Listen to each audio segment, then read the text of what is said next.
I know, guys. I'm sorry, I haven't been posting videos in a while. This is mainly due to some family problems I've been experiencing back in Ohio, and it's kept me from recording. But I have been watching a whole lot of cool horror films, so I'm going to do my best to catch up, starting with a new low-budget binge. So let's start binging.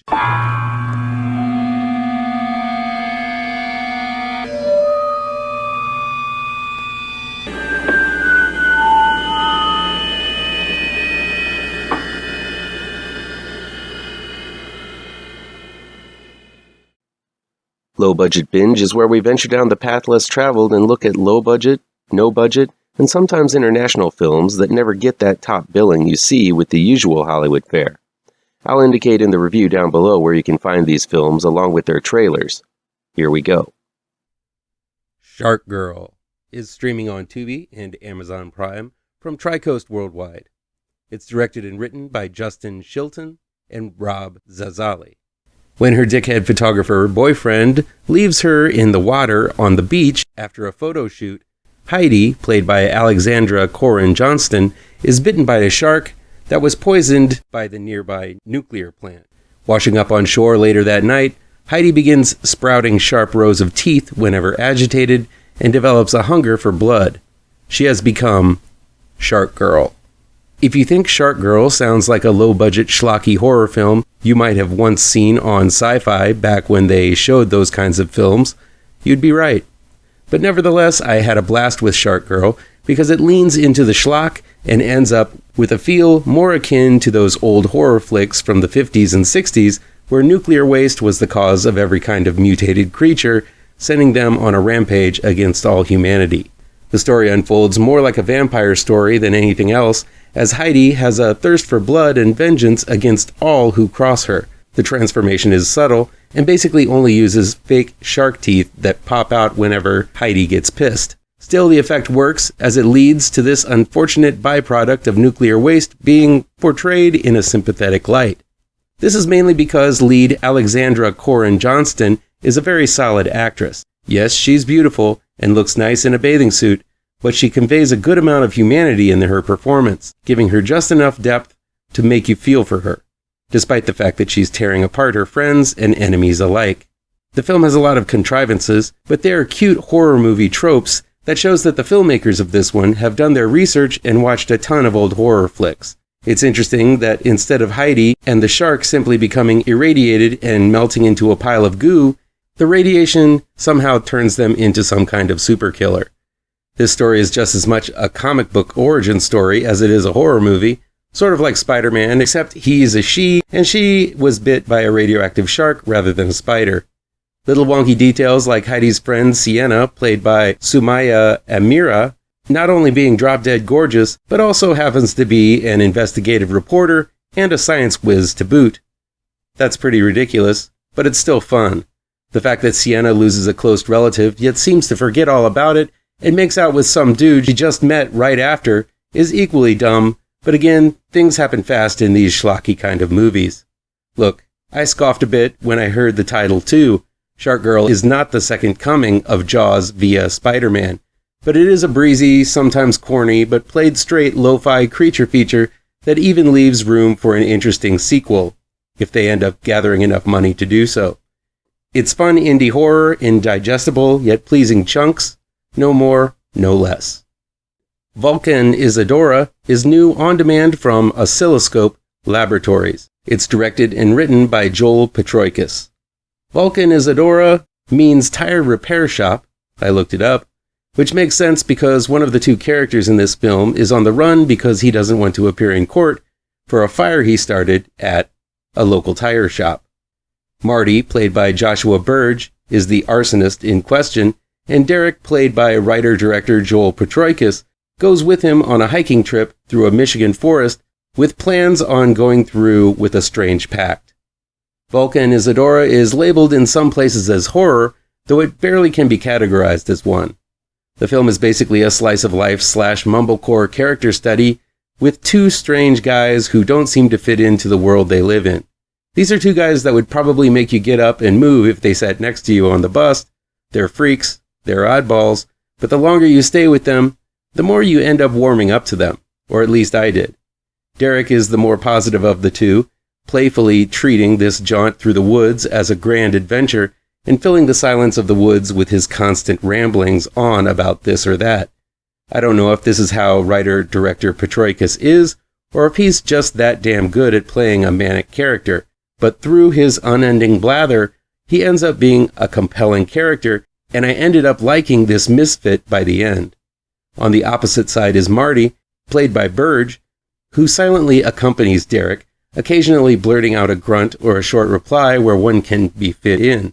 The bulk of the movie follows these two oddballs bounding through the countryside in search of something that is kept quiet until much deeper into the story. Both actors are not conventional stars, but offer up complex and intriguing performances, bouncing off of one another, feeling like a modern-day version of Mice and Men at times, with Derek playing the childlike Lenny and Marty embodying the stoic George. Things do get very dark by the time this trip is through, while it takes its sweet old time, a time that many might nope out from before it gets there. The climactic scene on the beach with Marty and Derek is riveting. There's a nice ominous build to this scene, but it still comes in as a shock. The moments leading up to the climax grow more painful as it becomes more obvious what is transpiring. The final leg of the movie feels slightly overlong, but Vulcan Isadora does end in a satisfying yet somber and depressing end. Look for some really gnarly effects shots by the time this one is through, and the tension does reach a fever pitch, taking the viewer into a very uncomfortable and pitch-black place by the time it's all over. If you're looking to ruin a mood, Vulcan Isadora has some phenomenal performance that'll do that capably. It's more art house than I was expecting, and more slice of life than I normally like to go for. Despite being heartwarming and downright funny at times, Vulcan Isadora ends up being a nihilistic look at a cruel world that does not favor the outcasts. There is horror to be found in this one, but it takes an awful lot of time to get to this one's explosive end. Recommended for those with patience and a taste for tragic films that tiptoe on the edge of real-life horror. Bleeding is new streaming on Screambox. It's written and directed by Andrew Bell. Vampires are real, and their blood is a highly addictive drug. That's the world that Bleeding takes place in. Two best friends, Eric, played by John R. Howley, and Sean, played by Jasper Jones, struggle with growing up in this world while dealing with their own, more common familial horrors.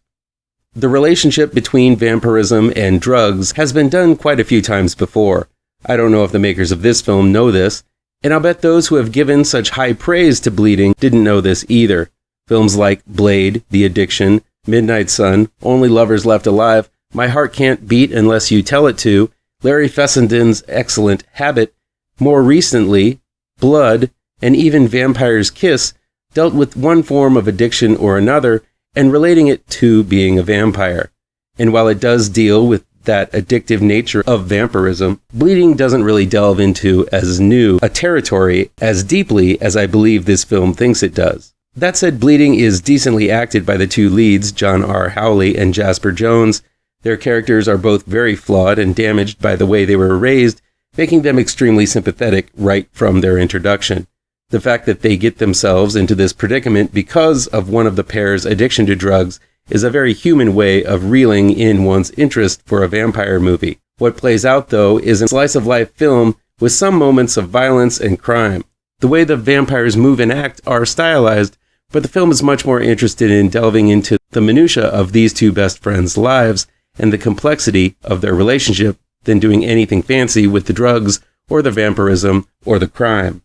That makes Bleeding a film that viewers more patient than I will call meditative and complex, but for me it feels more like the navel-gazing kind of art house film I'm supposed to like more than I really do. Bleeding is capably made, well acted, with a smattering of inspired moments of vamping, but because the theme of vampirism as a metaphor for addiction has been done so well by so many films, it really didn't impress me as much. Finally, we have Please Don't Feed the Children. It's new streaming exclusively on Tubi. It's directed by Destry, Allyn, Spielberg, and written by Paul Bertino. In the near future, a virus that is carried by children and turns adults into cannibals spreads across America, forcing children to be shipped off into camps and others to be on the run from the authorities. After a botched attempt to steal supplies goes wrong, one such group of kids attempts to find a place to hide out in an old house that looks abandoned.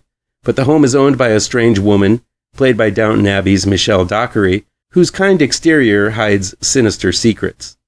Proof that nepotism is alive and well, the daughter of Steven Spielberg delivers her first movie, and it's called Please Don't Feed the Children, and it's a Tubi exclusive. But I don't want to be unfair. Just because Destry Allyn Spielberg got a leg or three up to get a movie made doesn't mean she doesn't have talent or vision. If I disregarded all spawn of great directors, I wouldn't have discovered Brandon Cronenberg. And while I do feel I was somewhat harsh on Max Spielberg's first film, Honeydew, which I've come to appreciate quite a bit after rewatching, I wanted to try really hard to look at Please Don't Feed the Children through unbiased eyes, which is why I mentioned her relationship with Spielberg right out of the gates. Please Don't Feed the Children has big ideas, but instead of delving into new territory with them, the whole film falls into conventions pretty soon. This isn't necessarily Spielberg's fault, as I feel the story by Paul Bertino really isn't fully hatched. In the opening moments, the fact that the children are carriers of this virus is told to us, but the viewer never really gets to see the virus in action until very late in the film. I understand starting further into the story to get to the action, but a short montage of the way the world fell apart would have been much more entertaining than narration telling us everything we need to know. This is writing 101. Show don't tell. I know smaller budget films require shortcuts such as this, but that's where creativity comes in. But instead of imagination, the story goes a rather conventional route. Though it is a horror movie cliché, the nice house always has a dark secret or two in their cellar. Still, it's a concept that can be entertaining if a little extra thinking is put into it. Unfortunately, since cannibals are mentioned in the opening moments, and no cannibals are seen throughout the entire film, the secret in the basement is pretty obvious. Same goes for the casting of the prim and proper Michelle Dockery, who basically plays a slightly more twisted version of her prim and proper character from Downton Abbey. Yes, I've watched the show. I can be sophisticated when I like to be. Again, maybe that's not the director's fault. Maybe Dockery just doesn't have the range. Not sure. Haven't seen her in much other roles. But it's this easy casting and lazy writing that really makes Don't Feed the Children unsensational. The film has its moments. There's a scene where the lead captured kid, played by Scary Stories to Tell in the Dark's Zoe Colletti, has to swim through a vat of guts, which is nice and visceral. The film isn't afraid to plop some gore to and fro, but it's nothing that hasn't been done before. Colletti is a solid little actress and really does a freak out well. The rest of the kids are simply one note. Giancarlo Esposito pops in as an insistent police officer after the kids, but only arrives and leaves when it's convenient for the plot. He pretty much snoozes through the role, even though I do love the actor in everything he does.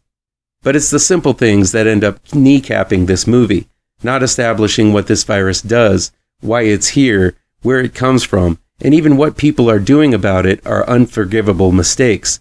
Please Don't Feed the Children tries to make the point of mentioning 80% of the adult population feels unsympathetic for the children, attempting to make a vague connection between the plight of the kids and the recent immigration crisis.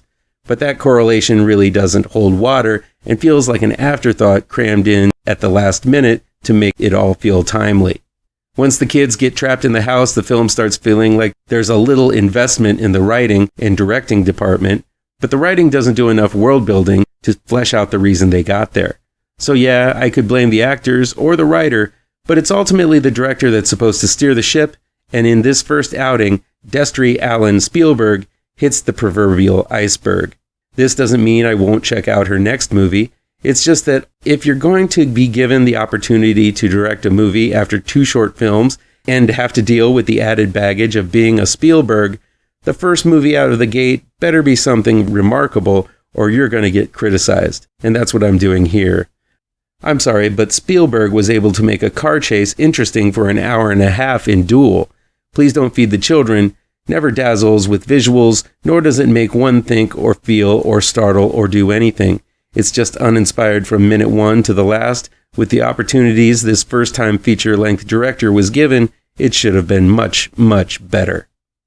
Have you seen these movies? Are you going to? Let me know down in the comments. Please do me a favor and punch that like button down below. Share this video with all of your social media addicted pals. Click subscribe to this channel and ring that bell for notifications.